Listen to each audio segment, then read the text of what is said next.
एक दिन मैं अपने ब्रांच में बैठकर काम कर रहा था और एक आदमी मेरे पास आया और उसने मुझे कहा कि मुझे एसआईपी करना है, तो आप मुझे कोई अच्छा एसआईपी सजेस्ट कर दीजिए।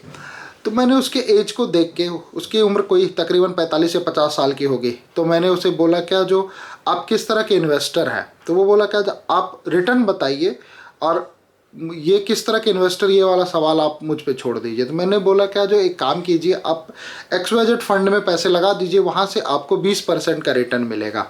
तो पता है भाई साहब उन्होंने मुझे क्या कहा, जो बैंक के अंदर भी आके यदि मुझे 20% का रिटर्न मिलेगा तो इससे बढ़िया में इतने सारे जो ऐप हैं उसका मैं इस्तेमाल ना करूं। तो उस दिन मुझे रियलाइज़ हुआ कि आजकल बैंकिंग और बैंक से रिलेटेड चीज़ों के बारे में लोग कितने अवेयर हो चुके हैं, और उसमें थैंक्स टू हमारे इतने सारे ऐप जिन्होंने हमारी बैंकिंग लाइफ को और भी आसान बना दिया है। तो आज मैं बताने वाला हूं कि क्या आने वाले समय में ये बैंकिंग ऐप और ये बैंकिंग जो फिनटेक वर्ल्ड में जो रिवॉल्यूशन होने वाला है, क्या वो फिजिकल जो प्रेजेंस है बैंकरों की उनको बदल देगा। तो मैं हूं आपका दोस्त रत्नाकर मिश्रा और आज हम लोग इसी चीज़ पर चर्चा करने वाले हैं। तो मेरे साथ अगले कुछ मिनट तक आप बने रहिए, हम बात करेंगे इस चीज़ों पर। तो आज हम बात की शुरुआत करते हैं हाउसिंग लोन से। आप सबों ने अपने लाइफ में कभी न कभी हाउसिंग लोन लिया होगा या लेने वाले होंगे, और हाउसिंग लोन एक ऐसी चीज़ है कि उसे आप बार बार नहीं ले सकते, एक या दो बार अपनी लाइफ में लेंगे।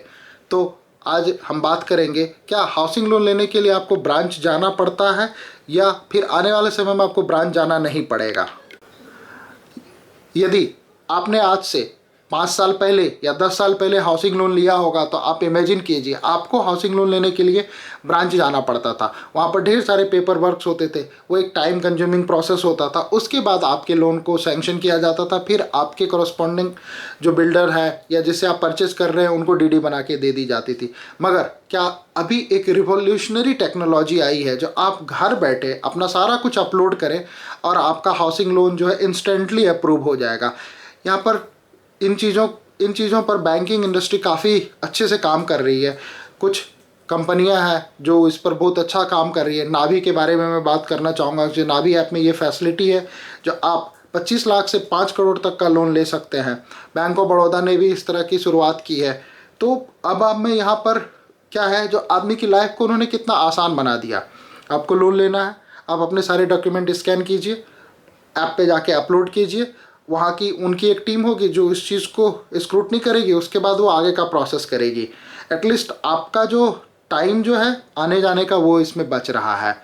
और दूसरी बात, यदि आपको पर्सनल लोन लेना है तो अब क्या था, पर्सनल लोन के लिए आपको पहले ब्रांचेज जाना पड़ता था, वहाँ पे चक्कर लगाने पड़ते थे, या फिर आपकी सैलरी जहाँ होती थी यदि उस ब्रांच में आप जाके बोलते थे तो वो आपको फैसिलिटी ओवरड्राफ्ट और इस तरह की फैसिलिटी देते थे। लेकिन आप आजकल क्या है, जो सारी बैंकों ने 1 क्लिक जो है लोन की फैसिलिटी शुरू कर दी है। आप क्लिक करो, आपके अकाउंट में पैसे आ गए। और फिर इन सबों में नावी जो है वो काफ़ी आगे जा रही है। तीसरी चीज़ें क्या है, आपके रिक्वायरमेंट के हिसाब से लोन। अब आपको क्या है, जो एक पहले क्या था, लोन लेना एक सबसे पहले क्या था, जो लोन लेना एक बहुत अच्छा नहीं माना जाता था। जो भाई उसने लोन लेके ये चीज़ किया, इसका मतलब क्या है, जो उसको गरीब की संज्ञा दी जाती थी। लेकिन आजकल ऐसा नहीं है। आज हम लोग आगे बढ़ रहे हैं, हमारा समाज आगे बढ़ रहा है, हमारी जो भौतिक चीज़ें हैं उसके लिए हमारी ज़रूरतें बहुत ज़्यादा बढ़ गई हैं। तो इसी का फ़ायदा उठाया है बैंकों ने, और जो ये NBFC और इस तरह की प्राइवेट जो कंपनियां हैं वो क्या कर रही हैं, वो एक क्लिक पर आपको लोन फैसिलिटी प्रोवाइड करवा रही हैं। तो इन सब चीज़ों के कारण क्या हो रहा है, बैंकों में जो वर्क फोर्स था वो क्या कम हुआ है, या बैंकों में जो लोड था, वर्कलोड था, वो क्या कम हुआ है, या डिजिटल के कारण क्या बैंक में जो लोग थे उनकी संख्या कम होते जा रही है। अभी कुछ दिन पहले एक RTI डाला गया था, उसमें ये बताया गया क्या जो बैंकों में पिछले कुछ सालों से वैकेंसी आई ही नहीं है। यहाँ पर मैं बैंक की जो बात कर रहा था, इसमें मैं गवर्नमेंट बैंक की बात कर रहा हूँ। यहाँ पर प्राइवेट बैंक और प्राइवेट लेंडर की बात नहीं मैं कर रहा हूँ। तो अब आप समझ रहे हैं कि हमारी जो गवर्नमेंट है वो किस तरफ जा रही है, और हमारी गवर्नमेंट क्या है, हमारी गवर्नमेंट बैंकें भी क्या रही है, टेक्नोलॉजी को अडॉप्ट कर रही है। देर सवेर उन्हें समझ आ गई है और वो टेक्नोलॉजी के साथ साथ अपग्रेड हो रही है। तो इससे क्या हो रहा है, जो इंड यूजर हमारे आपके जैसे लोग हैं उनको फ़ायदा हो रहा है। लेकिन बैंक में जो है वो वर्क फोर्स जो है वो उसी तरह वर्क प्रेशर अब दिनों दिन बढ़ता जा रहा है। क्योंकि वहाँ से जो लोग रिटायर हो रहे हैं उनकी जगह पर वो नए लोग को हायर नहीं कर रहे हैं, उनकी जगह पर वो टेक्नोलॉजी को हायर कर रहे हैं। लेकिन टेक्नोलॉजी को ड्राइव करने के लिए कोई बंदा तो चाहिए भाई। ऐसा थोड़ी है जो टेक्नोलॉजी अपने आप ही चलेगी। यदि कोई भी बंदा कोई भी फाइल अपलोड करता है हाउसिंग लोन से रिलेटेड या किसी भी लोन से रिलेटेड, तो उसकी स्क्रूटनी करने के लिए भी तो लोग चाहिए। तो अब ये काम क्या हो रहा है, जो ब्रांच बैंकिंग जो है उन पर ही ये प्रेशर आ रहा है। वो अपना नॉर्मल काम तो रूटीन वर्क तो करते ही थे, साथ ही साथ उनके पास ये एडिशनल काम आ रहा है। तो इस चीज़ों पर बैंकों को ध्यान देना चाहिए। और आने वाले समय में वो जिस तरह से रिक्रूटमेंट को कम कर रहे हैं, ये उनके हेल्थ के लिए ही ख़राब है। होगा क्या, जो लोग कम हो जाएंगे लेकिन वर्कलोड बढ़ता जाएगा तो क्या होगा, जो टैट जो होता है, जो टाइम जो ड्यूरेशन है किसी लोन का या कोई भी काम के प्रोसेस का, वो बढ़ता जाएगा।